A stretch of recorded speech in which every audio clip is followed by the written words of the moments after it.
on the Evermore SMP, we have this community island, and on this island, there is not much to see yet, so I took it upon myself to add a little something to the environment, just something interesting to look at. And since we want this island to be primarily a nature-themed island, I thought, what better thing to do than a giant flower forest?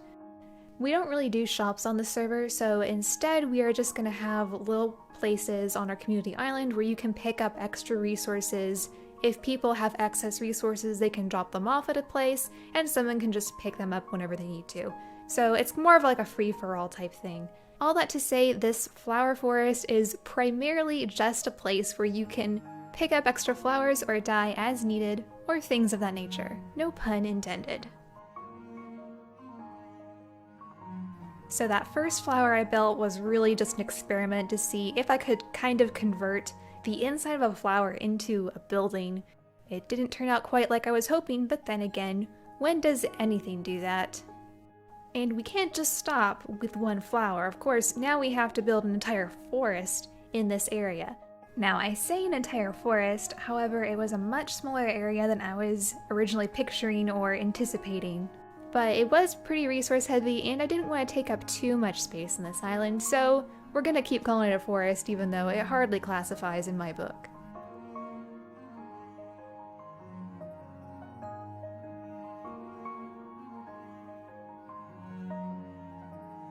So far we have our yellow flower, which I don't know what kind of flower that is, a tulip, and now a daffodil, which might be one of my favorite flowers. I love so many flowers though, so it's very hard to choose. These flowers are turning out pretty well, considering I'm building them in survival, but if I had to change one thing, I think they just need to be taller, but I was not very good at gauging how tall I was making them as I was building them. And I was too lazy to redo it, so we'll settle with this. Since we are in a mushroom island, of course we needed to have some kind of giant mushroom in our forest. I decided though to convert my mushroom into a little house. I say little, it ended up being a little bigger than I was thinking it was going to be, but it ended up working out well because it is supposed to be the focal point of this area. Plus it was good practice to create an organic structure in survival.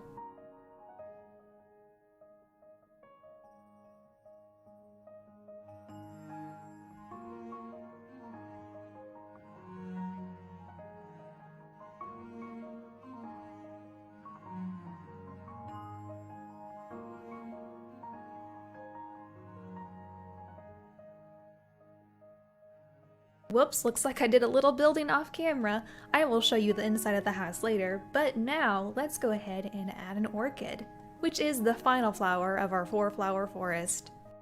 My orchid is technically more than one flower, but I wanted that to alliterate, so we're gonna pretend it's one.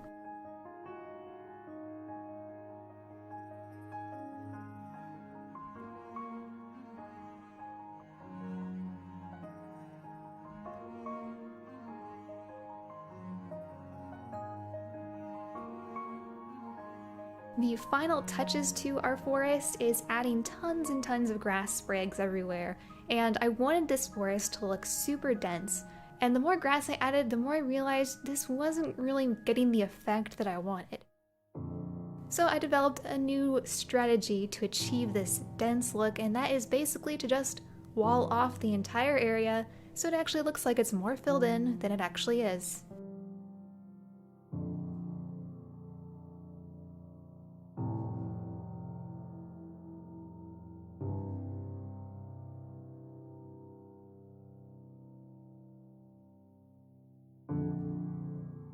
The last thing to do was to work on smaller details such as the ground, which honestly should have been the first thing I did, but I was making this up as I go, and it's very much lacking in green, so of course we had to add grass everywhere. And a nice little path that goes straight up to the mushroom house.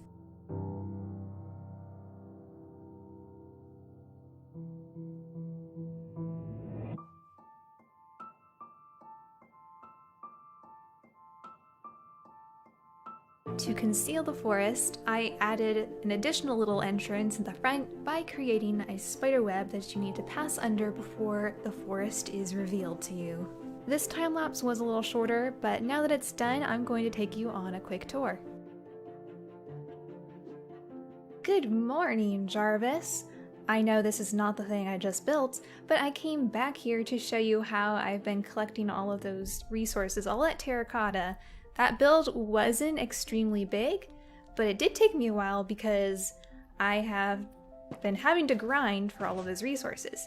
So in here I have this completely stocked trading hall with all the necessities and all the block colors. Look at this. This took me forever to set up, but it was super useful for creating that forest that you just saw me build. And I just wanted to show this off because sometimes I do feel like I spent more time here than actually doing the build. So it was a lot of work, but definitely worth it.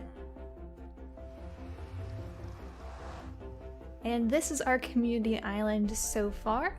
We have this lovely portal that Cortezarino made for us, and then a giant spider over here, and that was pretty much all that existed before I made my little forest.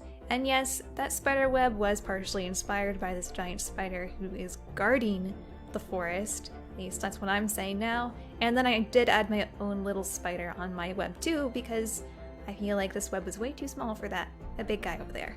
But anyway, here's the entrance to our forest. I have lovely grass everywhere, because why not? Once you enter, the first thing you see is a little doorway that takes you inside this flower, which is where we'll be storing a bunch of dyes if you need them, or flowers if you ever need them.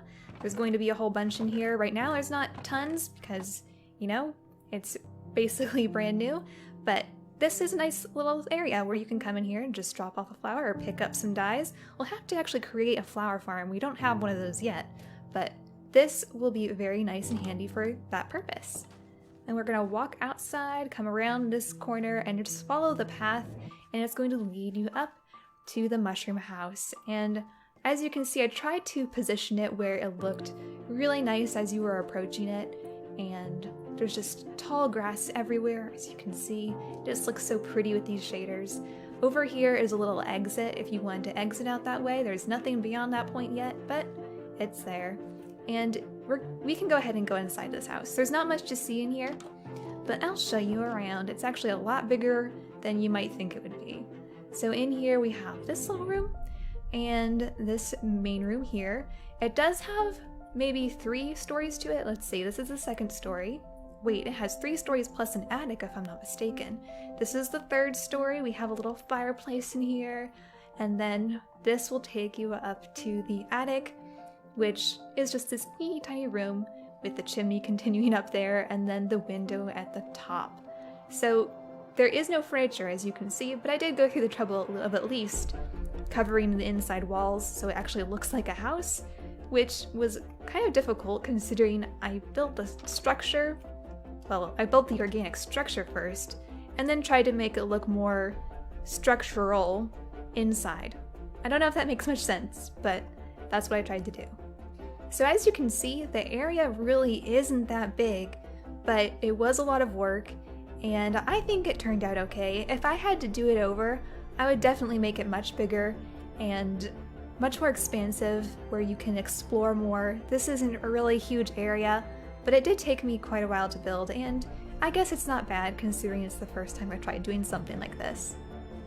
And that concludes this video. I hope you found it inspirational. Now I would definitely like to try this concept again, but take it much, much further, but we'll have to save that for another day. This was a good practice. Remember, I'm not the only one in this SMP. I will link to all of the other members below if you want to check out their content. I primarily do these time lapses, and I do live stream on this server in case you want to follow me on Twitch. That is where I do all my